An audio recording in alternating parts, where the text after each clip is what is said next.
నమస్తే, welcome to TV. నేను చంద్రశేఖర్. ప్రస్తుతం ఇసుక తవ్వకాలను నిలిపివేయాలని గత కొంతకాలం నుంచి పోరాటం చేస్తూ నేషనల్ గ్రీన్ ట్రిబ్యునల్ కూడా ఆశ్రయించారు. దాంతో అనేక ఆటుపోట్లను ఎదుర్కొన్న తర్వాత మరొకసారి నేషనల్ గ్రీన్ ట్రిబ్యునల్ ఆదేశాలు జారీ చేసింది. ఉమ్మడి కరీంనగర్ జిల్లా వ్యాప్తంగా ఇసుక తవ్వకాలు చేపట్టకూడదు అని చెప్పి. దీనికి సంబంధించి మరింత సమాచారం మనం తెలుసుకుందాం. ఇదే అంశానికి సంబంధించి వారు గత కొంతకాలం నుంచి పోరాటం చేస్తున్నారు. భారతీయ జనతా పార్టీ రాష్ట్ర కార్యవర్గ సభ్యులు, సీనియర్ నేత గొట్టముక్కల సురేష్ రెడ్డి గారు ఉన్నారు. నమస్తే. ఏంటి అసలు ఏం జరిగింది? మీరు ఎందుకు అడ్డుకోవాలని పోరాటం చేసిండ్రు? ఏం జరుగుతుంది అసలు? మీకు తెలియదు ఏమన్నది, అక్రమంగా అసలు ఏ గైడ్ లైన్స్ ఫాలో కాకుండా వాళ్ళు విచిత్రంగా అసలు చెక్ డ్యామ్లు కట్టిండ్రు. చెక్ డ్యామ్లతో నీళ్ళు వస్తున్నాయి, ఆడ ఇసుక సెటిల్ అవుతున్నది, డీసిల్టేషన్ ప్రాసెస్ తవ్వకాలు చేసుకోవచ్చు, నీటి నిల్వలు పెరుగుతాయి అనే ఉద్దేశంతో వాళ్ళు ఒక ఇది కాంట్రాక్టర్లు అందరినీ పిలిచి టెండర్ కాల్ చేస్తే, మాకు వచ్చిన తర్వాత మేము చూస్తే 19 టెండర్లు కాల్ చేస్తే 98 కోట్ల చిల్లర వాటికి వర్క్స్ కాల్ చేసిండ్రు. పోయి చూస్తే ఏమైందంటే అందులో కట్టినే 4 డ్యాములు, మిగతా అన్ని కన్స్ట్రక్షన్ ఫేజ్లోనే ఉన్నాయి. అంటే ఇంత తప్పుల తడక దొంగ రిపోర్ట్లు ఇచ్చేసి, అంత గ్రౌండ్ వాటర్ డిపార్ట్మెంట్ కూడా గ్రౌండ్ లెవెల్ వాటర్ లెవెల్ అసలు ఎంత దిగజారిపోయినా కానీ మంచిగా ఉన్నాయని చెప్పి ఇవ్వడము, ఇవన్నీ చూస్తే మాకే ఇబ్బంది అయ్యి గ్రీన్ ట్రిబ్యునల్ అయితేనే కరెక్ట్ అని చెప్పేసి డైరెక్ట్గా గ్రీన్ ట్రిబ్యునల్ని ఆశ్రయించడం జరిగింది.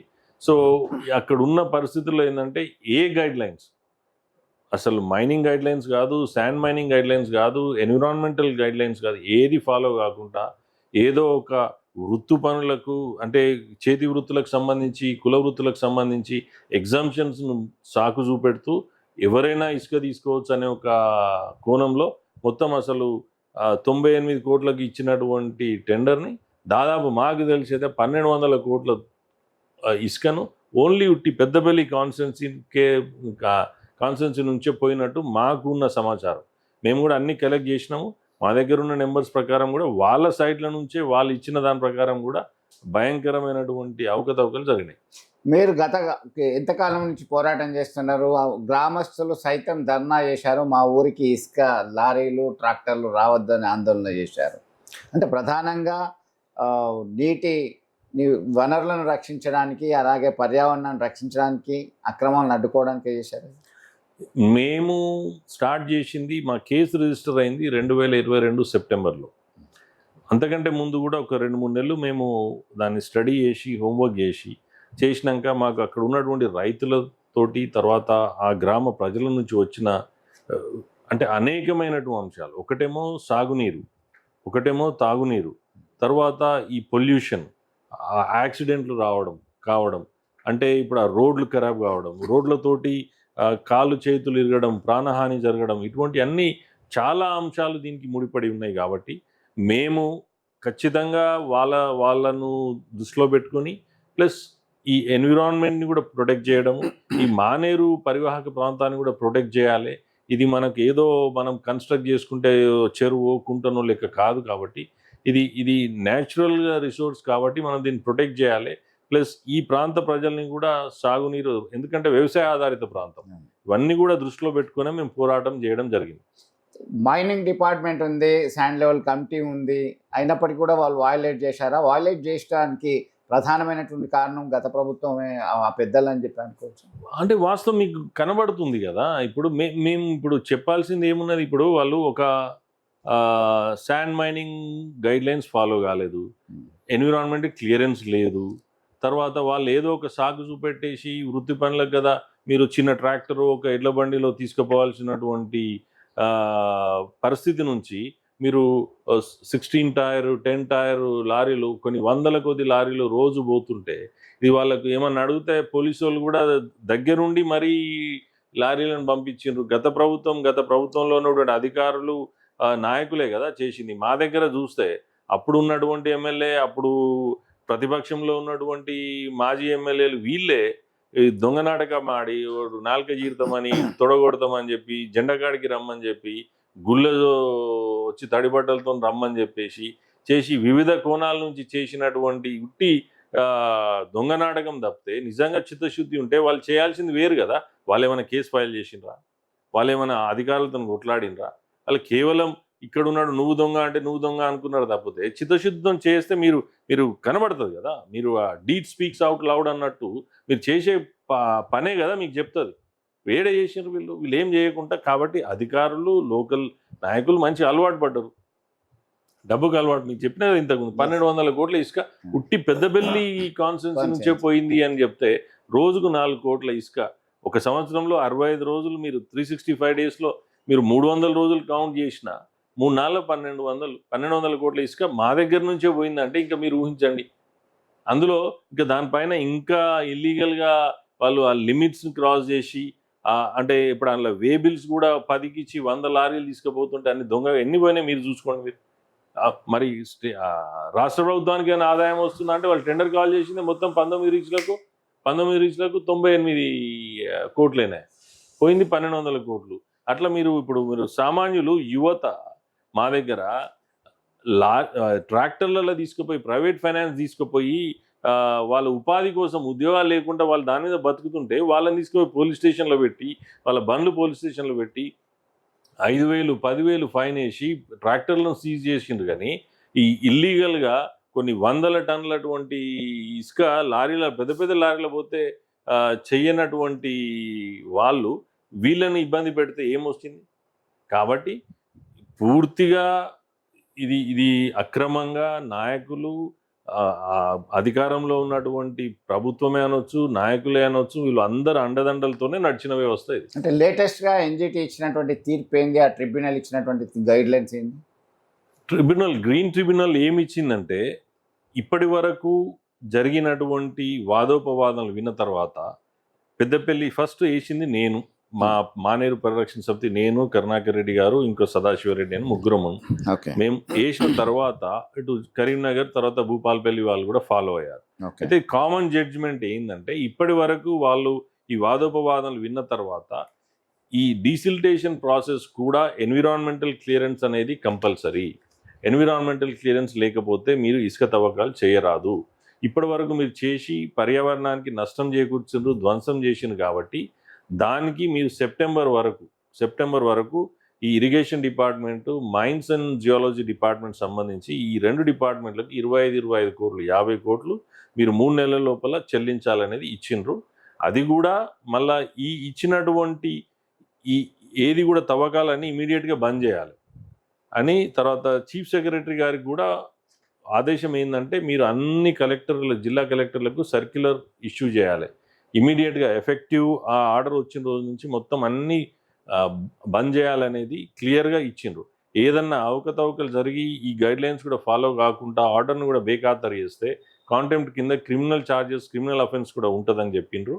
కాబట్టి ఇది మేము వాళ్ళు తూచా తప్పకుండా పాటిస్తారని, ప్లస్ నిన్న కూడా నేను ప్రెస్ మీట్ పెట్టి మాట్లాడిన తర్వాత కూడా మా పెద్దపల్లి జిల్లా కలెక్టర్ గారు కూడా ఒక ఇన్ఫర్మేషన్ ఇచ్చిండ్రు. అన్ని డిపార్ట్మెంట్ దానికి సంబంధించిన మైనింగ్, రెవెన్యూ, పోలీస్ శాఖ వీళ్ళందరినీ కూడా ఇన్వాల్వ్ అయ్యి ఎక్కడ ఏ చిన్నది ఇసుకకు సంబంధించింది ఏది ఉన్నా కానీ దీన్ని కంప్లీట్గా ఆపేయాలి, వాళ్ళ దృష్టికి రావాలని ఒక నెంబర్ కూడా ఇవ్వడం జరిగింది.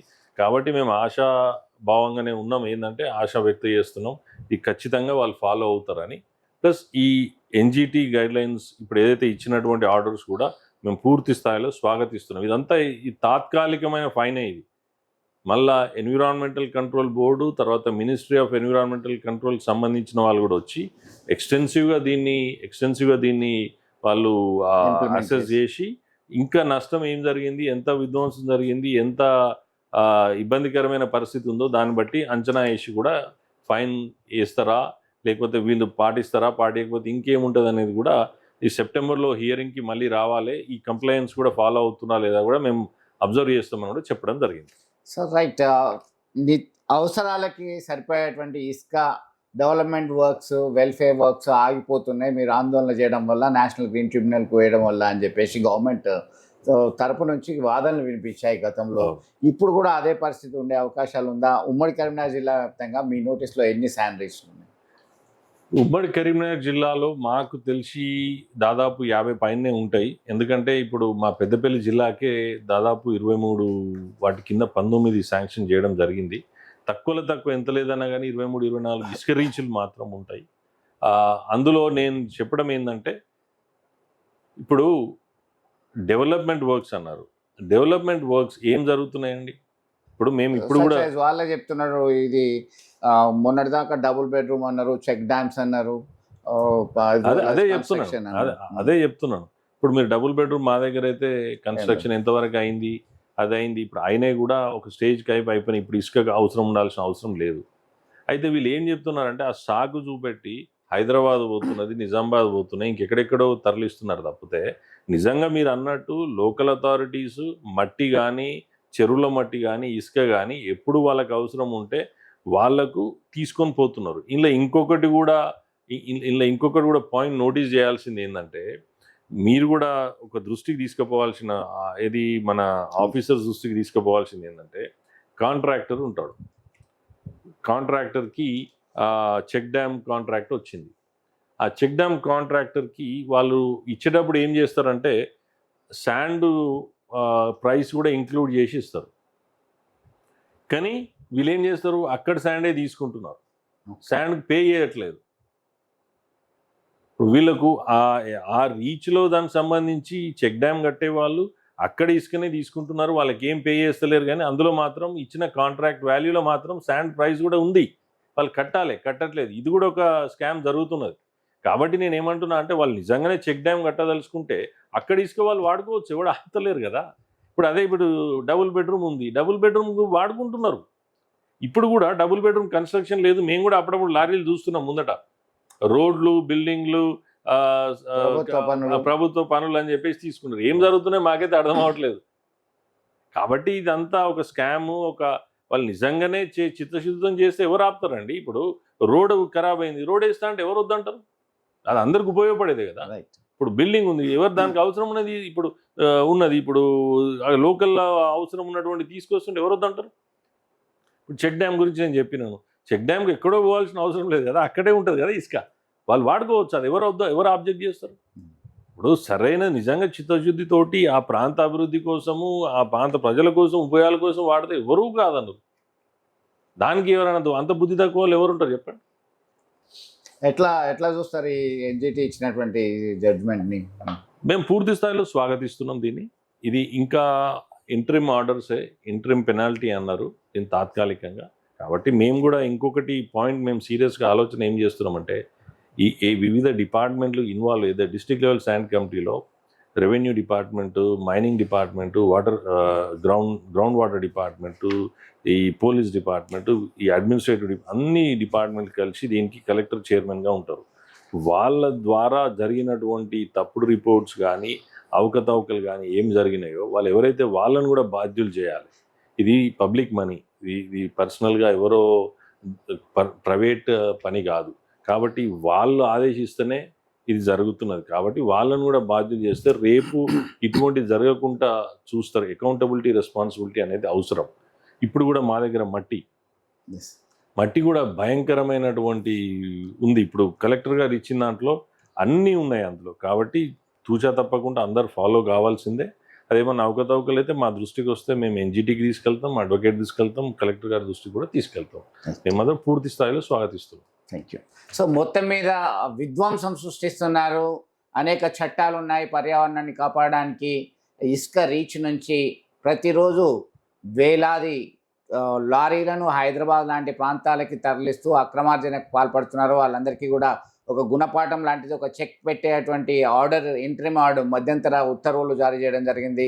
నిజమైనటువంటి సంక్షేమ అభివృద్ధి ఫలాలు అందాలంటే అవసరం మేరకి నియమ నిబంధనల పేరుకి ఇసుక వాడితే తప్పులేదు. కానీ అక్రమంగా వాడడాన్ని మాత్రమే సవాల్ చేస్తూ వీళ్ళు నేషనల్ గ్రీన్ ట్రిబ్యునల్కి వెళ్ళడం జరిగింది. దాంతో వీరికి అనుకూలంగా ఉత్తర్వులు ఇవ్వడం జరిగింది. ఇప్పటికైనా ఉమ్మడి కరీంనగర్ జిల్లా వ్యాప్తంగా కాదు, తెలంగాణ రాష్ట్ర వ్యాప్తంగా అక్రమ ఇసుక రవాణాను అరికట్టాల్సినటువంటి అవసరం ప్రతి ఒక్కరి మీద ఉంది. అన్ని డిపార్ట్మెంట్లు ఇందులో సమన్వయంగా పనిచేసినప్పుడు మాత్రమే, ప్రజల యొక్క భాగస్వామ్యంతో ఉన్నప్పుడు మాత్రమే దీనికి చెక్ పెట్టేటువంటి అవకాశం ఉంటుంది. ఇది ఇక్కడ తాజా అప్డేట్. మరిన్ని వీడియోస్ కోసం ఛానల్ ని సబ్స్క్రైబ్ చేయండి. లేటెస్ట్ అప్డేట్స్ కోసం వాట్సాప్ ఛానల్ ని ఫాలో చేయండి.